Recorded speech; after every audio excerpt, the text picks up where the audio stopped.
pressing hotărât. Acum apare de-abia Gabi Mureșan în sprijinul lui Manolov și până la urmă, iată, fundașii centrali din Oviști nu sunt încurcați deloc. Nicolae Grigore, din prima, Matei are primit de la Bilinski, în dreapta la Bărboianu. Să vedem centrarea capitanului din Oviști. Nu, îl preferă pe Elhamed și gol! Kamil Bilinski deschide scorul în minutul 43 după o... A egalat un record, cele mai dureroase, cele mai grele înfrângeri din istoria lui Dinamo au fost cu 5-0. Prima în 68 în fața Universității Cluj, a doua în 86 în fața Sportului. Este gol pentru Dinamo, scrie Bilinski. În minutul 70, Bilinski.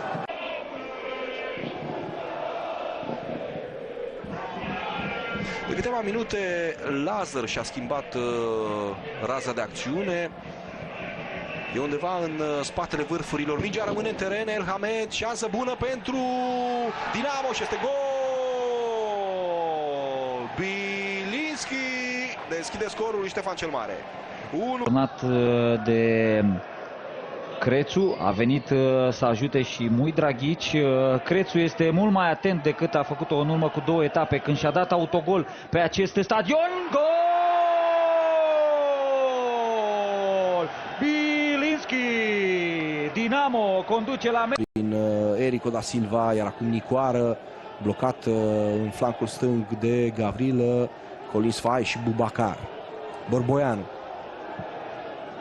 ridică o nouă minge înspre marginea careului celor de la Panduri. Alexe și este gol!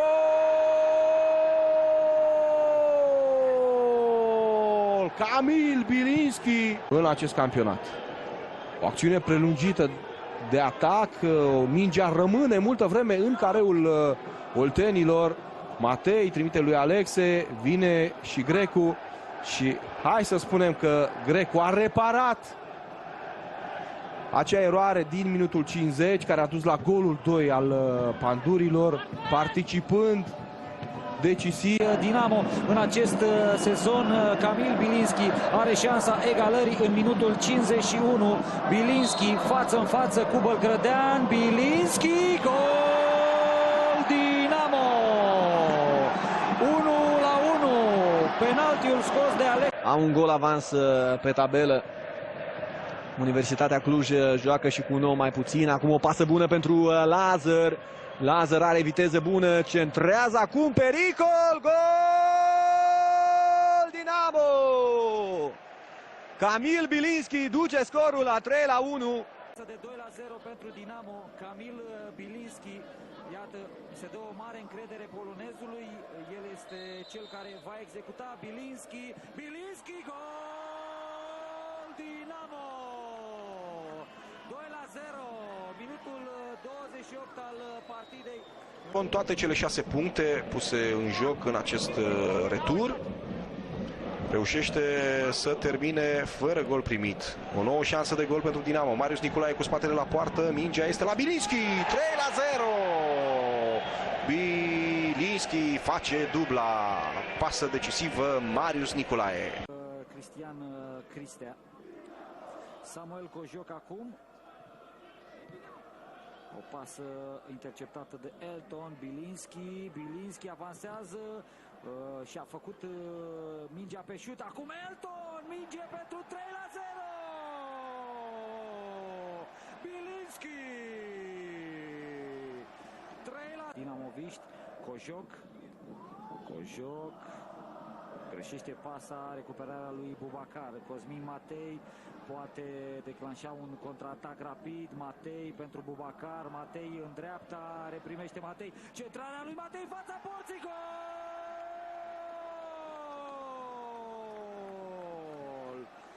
Bilinski!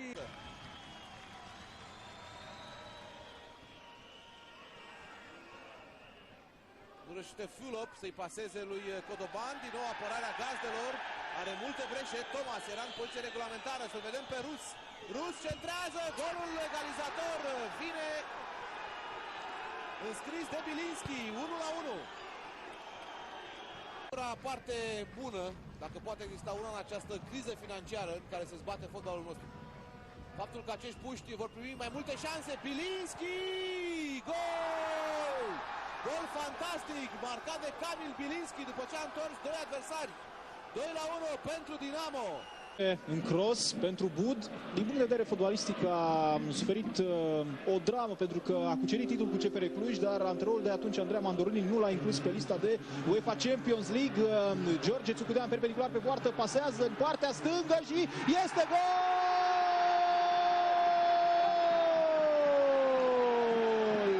Și nu vrea să o facă, va putea să reziste asediurilor lui Dinamo.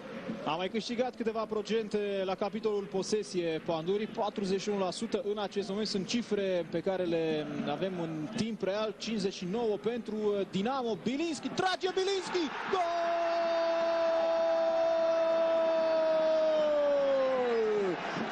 Grav, Trifonov degajează balonul în jumătatea lui Dinamo, acolo unde a intervenit foarte bine Grigore. Iată-l din nou pe Grigore, excelentă intervenția. Acum Jel Toma pentru Lazar, Lazar poate centra, o face pe jos, Bilinski, gol! Kamil Bilinski, 1-0 pentru Dinamo. Steliano Filip, care, iată, a rămas în teren la Dinamo, avansează Bilinski, Bilinski, șutează Bilinski, gol, gol, gol, gol, Dinamo, gol, Kamil Bilinski.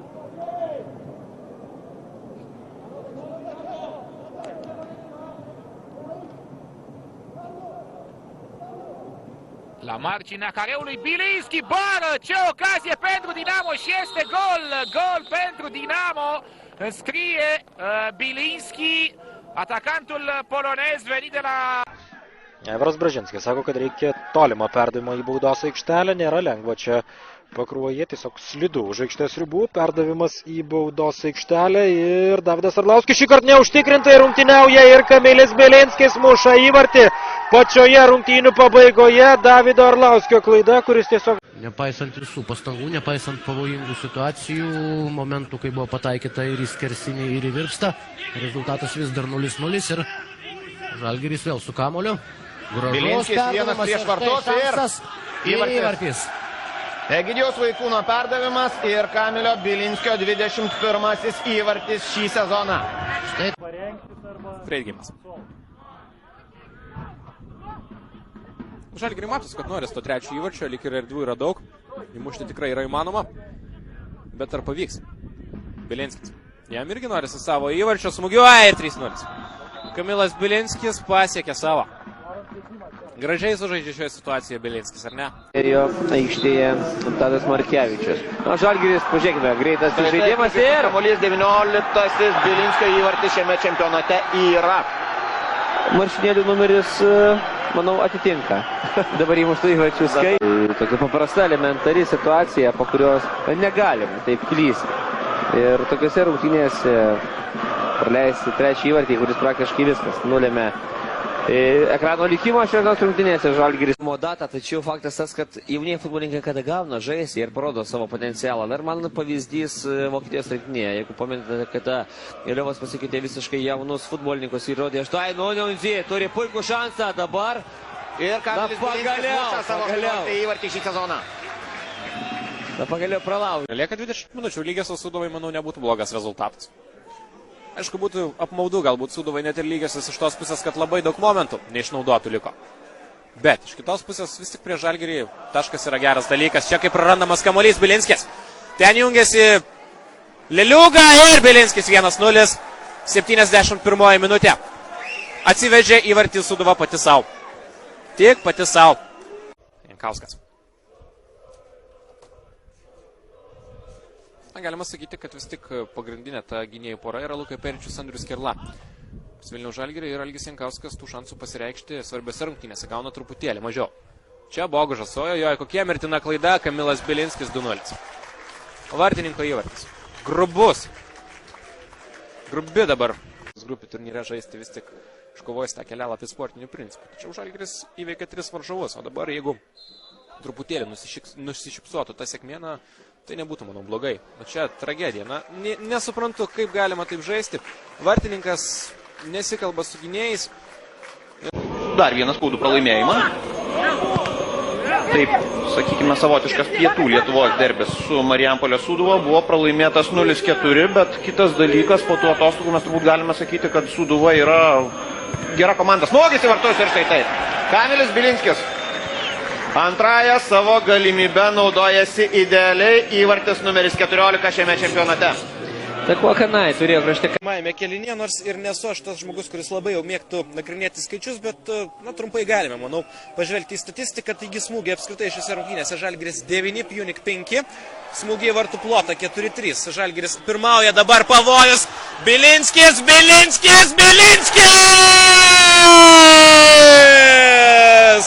1-0, Žalgiris pirmauja prie...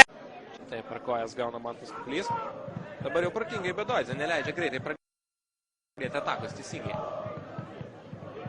Ojojoj, miega Dūda. Miega dabar Martynas ir Bilinskis 3-0. Kairė koja, kaip susitvarkė dabar. Na, pripažinkime, tai yra gynėjo klaida. Dabar jau Martynas užsimė. Buvo TV ekranų, nes nuo to kova irgi bus, manau, labai įdomi. Jeigu, tarkim, Žalgiris šiandien prarastų taškus, nu, irgi to mes negalime atmesti. Futbole visko būna. Ir, tarkim, Atlantas įveiktų Panevėžio ekraną, tada Atlantas taptų vienvaldžiu lygos lyderiu. Čia Vilkas. Jo suktas perdavimas, jo geras perdavimas. Kova tęsiasi, Vilka ir Bilinskis, 1-0. Nesusitvarko dabar Kruoja gynyboje ir Kamilas Bilinskis siunčia kamuolį į verto žaibišką. Tokia geras perdavimas į vidurį, kur daug erdvės ir didelis pavojas. Praktiškai vėlgi momentas įmušti. Progų pernelyg daug šiandien Žalgiris švaisto, čia 2-0. Bilinskis muša antrąjį įvartį. Vertinamas vaizdas, be abejo. Šiuo metu žiūrima ne iš Vieslentės, žiūrima į aikštę. Bilinskis nuošalės nėra. Ir tai yra puikus šansas Kamiliui Bilinskiui įmušti ant 10-ąjį įvartį šiame čempionate. Ir Bilinskis įmuša be didesnių problemų. Subirėjusi visiškai gynyba. Žaidėjas praėjęs Turino Juventus komandos jaunimo mokyklą, taip kad futbolo pagrindus jis turi. Čia šūvis ir 3-0. Bilinskis ramiai užtikrintai, ką daro Tauras, aš nežinau. Ir prisiminkime, tarkim, tą neįskaitytą įvartį, kurį mušė Peričius. Prisiminkime, kai Vilkas pramušė šalia Virpsų, gynyba žemiau kritikos ribų šiame kėlinyje. Čia vėl Bilinskis. Jo šūvis. 4-0. Tai yra realybė, tai nėra kažkoks kompiuterinis žaidimas. Dėdamas mikrofoną ir kamerą rankose. Prieš Artūrą Žulpą pražanga. Ir vėl perdavimas į priekį, čia Mantas Kuklys, o po to jau Jakubo Vilko puikus perdavimas, smūgis į vartus ir sušaudytas dabar Paulius Pocius. Kamilio Bilinskio įvartis. Baudos aikštelė ir vėl Peričius, ir nuostabiai žaidžia Peričius. Labai nepatogiame aukštė dabar atšoko kamuolys Skimantui. Sunku buvo iš tikrųjų. tą kamuolį pirmoji lietimu taip sėkmingai pasistumėti į priekį. O čia Žalgiris. Bilinskis. Vienas prieš Galdiką. Bilinskis ir 1-0. Ir 1-0, 70 minutė Bilinskis. Kuris ten nučiuožė tiesiomis kojomis ir Tadas Lekeckas irgi buvo ten. Iš tiesų ir tai reiškia matyt, kad Bilinskis, vienas prieš vartus, pamato, kas ir kaip įvartis. Kamilio Bilinskio įvartis, čia penktasis šį sezoną. Simboliška, bet penktas. Jau 4 įvarčiai šiandien įmušti ir gali būti, kad jų bus ir dar daugiau. Į kraštą. Vilkas. Smūgis ir Kamilas Bilinskis. 3-2. 3-2 Mantas. Turėdamas vienu žaidėjų mažiau aikštėje. Vilkas kairė koja. Į baudos aikštelę užsuka kamuolį. Ten smūgis galva ir rezultatas 1-0. Štai taip Kamilas Bilinskis atidaro įvarčių sąskaitą. 15 minučių jau sunkokai. Sekasi Dainavai tai daryti. Žalgiris pilnai perėmė kontrolę. Puikus perdavimas Bilinskiui. Šis smūgiuoja ir Kamilas Bilinskis 2-0. Štai taip, puikus perdavimas iš aikštės gilumos. Bilinskis. Triuskerla penktasis, Algis Jankauskas. 11-asis Andro Švarliuga. 20-asis Vaidotas Šilėnas. Saugai. 9-asis Rytis Leliuga. 10-asis Pavelas Komolovas. Pagrindinė pavojinga Žalgirio ataka ir įvartis. Įvartis, kurį muša Kamilis Bilinskis.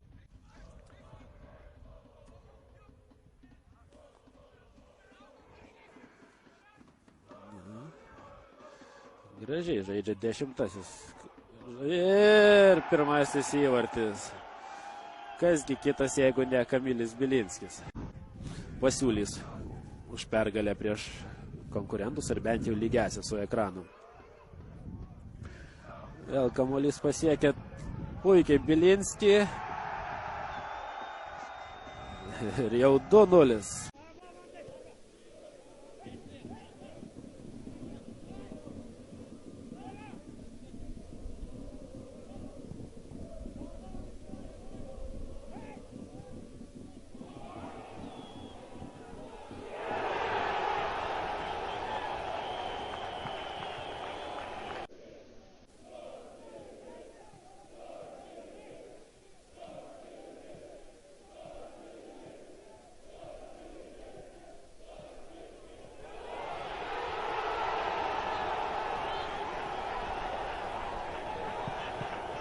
Ūgi žinoma, kad žaidėjas tokius aukštus kamuolius ir privalo susirinkti.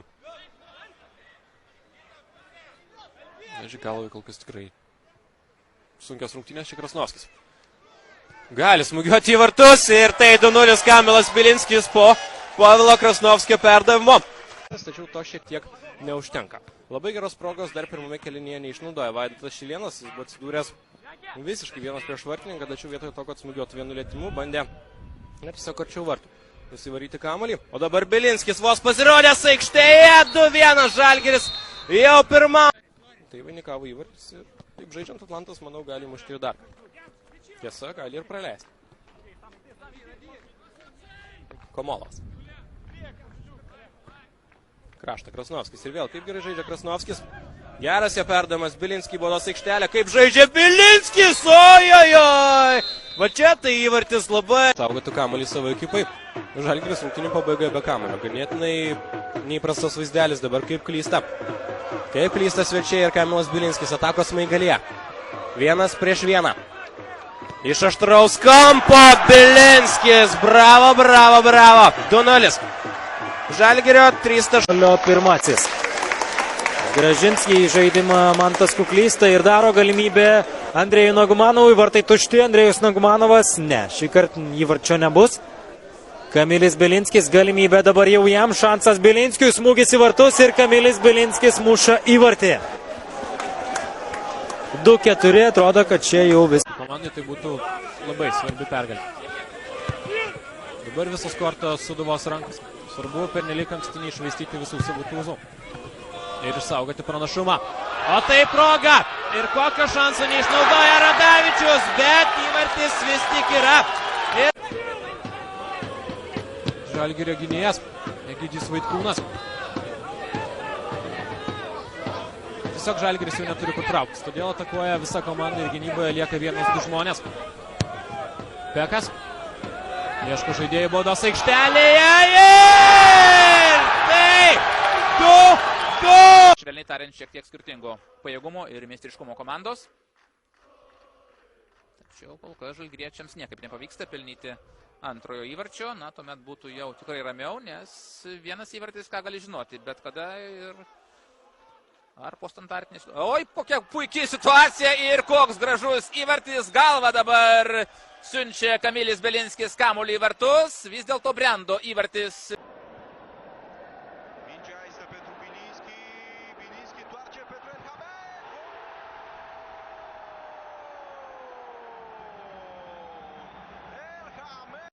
Margine pentru Popadiuc și acum o imprecizie, o acțiune, Rotariu scapă spre poartă.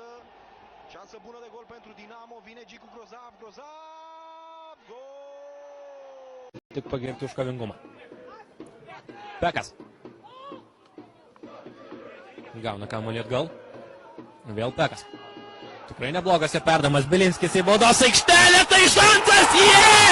1-1 Žalgiris lygina rezultatą ir kasgi įvarčio autorius. Se apără foarte bine pe două linii cei de la Gaz Metan. Este păstrat în față doar Dan Roman ca un adevărat pivot. Aici un șut al lui Camil. Gavrilă acum, centrarea lui Gavrilă este bună și ocazie imensă pentru Bilinski, foarte inteligent a scos Gavrilă pe 16. Ca și echipei Imediat a sărit să-i certe. Ei, nu se înțeleg aici Mitici cu Mihalache. Să-l vedem pe Bilinski ducându-se către careu. Bilinski poate șuta, o face bine cu piciorul stâng. Camil Bilinski, Curileac era bătut. Iată aici centrarea foarte bună a lui Serginio și aproape de pe picioare. Bilinski, ocazie extraordinar. Curileac este salvatorul Botoșan. Rotariu, nu e Bilinski acolo! Ocazie uriașă ratată de Bilinski. Bilinski putea... Lazar îl depășește pe Lovi și ocazie uriașă ratată de Bilinski. Cât de bine închide unghiul Matache. Continuă Rotariu, nu reușește niciun jucător de la Ceahlău să-l oprească. Alexe și Calancea cu o intervenție extraordinară și șansa a avut ca... La acest scor, vă repet, Dinamo se apropie la un singur punct de ASEA Târgu Mureș, la un singur punct de podiumul. Iată această ocazie! Oh, ce șut frumos al lui acela! Iată o eroare acum. Nicolae și Bilinski. Bilinski cu o reluare spectaculoasă după pasa lui Marius Nicolae. Bilinski îl are în față pe Dino Jor. Bilinski trage. Veselovski a fost bine plasat. Superbă, o pasă greșită a celor de la Astra, recuperarea lui Lazar din prima pentru Bilinski. Din nou Lazar pentru același Bilinski. Să vedem șutul polonezului slab. De apreciat însă Ofensiva lui Dinamo, respinge Filip neconvingător. Alexe blocat acolo, este însă panică în defensiva Stelei. Arlauskis cu o intervenție în fața lui Bilinski și din nou ocazie Vine și face pressing și Ivanovski. Matei în dreapta pentru Bilinski. Bară! A doua bară pentru echipa din Ștefan cel Mare. Mario Felgheira. Trece măcar provizoriu pe primul loc. Repun dinamoviștii de la margine. Filip către Lazar. Centrare în careu și o reluare cu capul la lui Bilinski. Mingea a fost atinsă, am senzația, de un jucător crăven. Intrarea și ieșirea clubului din insolvență, după cum dictează interesele de moment. Dinamoviștii în ofensivă, cu centrarea lui Bărboianu, reluare spectaculoasă cu capul la lui Camil Bilinski, reține din nou Stăncioiu. De atunci Isaba, jucătorul adus de la FCM Târgu Mureș. Să-l vedem pe Constantin Grecu, o centrare pentru Bilinski, bară a lui Dinamo, a ieșit greșit Buzbuchi din poartă și nu s-a terminat această fază. Respinge Mitra. Cel mai periculos rezultat. Dinamo este însă presată de timp în aceste momente. Lovitura de cap a lui Bilinski prinde poarta, însă a fost un plonjon. O sferă deosebită înaintea acestei partide. O centrare acum pentru Bilinski și polonezul trimite cu capul, însă nu îndeajuns. E drept că pe finalul primei reprize Oțelul putea să reintre în meci dacă Zaharia ar fi reușit să marcheze un gol. Mă pregăteam să spun că este un nou gol. Au fost periculoși la aceste faze. Dinamoviștii acum cu capul, scoate extraordinar Marc, încă o dată Marc, un reflex extraordinar. Bilinski pentru Matei, care simulează o centrare. Matei rămâne la minge, îi trimite lui Grecu. Grecu centrează, însă este blocat de... Două meciuri de campionat, abia nu a adunat minute nici cât pentru o repriză, pentru că el a fost mai mult utilizat la Dinamo 2. Aici a fost o pasă pe culoar. Degajează către Enrique. Bonoza respinge. Ianis Hagi a lăsat pentru Tănase. Neinspirație acolo. Jucătorii lui Gică Hagi. Ellison, construcția Ceahlăului e una curată până la un moment dat. Vine intervenția lui Steliano Filip. Bilinski cu o preluare care provoacă până la urmă un cartonaș galben. Gorea este... Capul rectifică, o primă ocazie importantă și a celor de la ASEA. Iată răspunsul gazdelor cu lovitura de cap a lui Ioan Hora. Jocul se mută în cealaltă jumătate a terenului și iată-l pe Ovidiu Hadid. În această vară la Dinamo și care s-a acomodat foarte bine. El a și marcat un gol în meciul cu FC Brașov. Un șut acum care este prins de portarul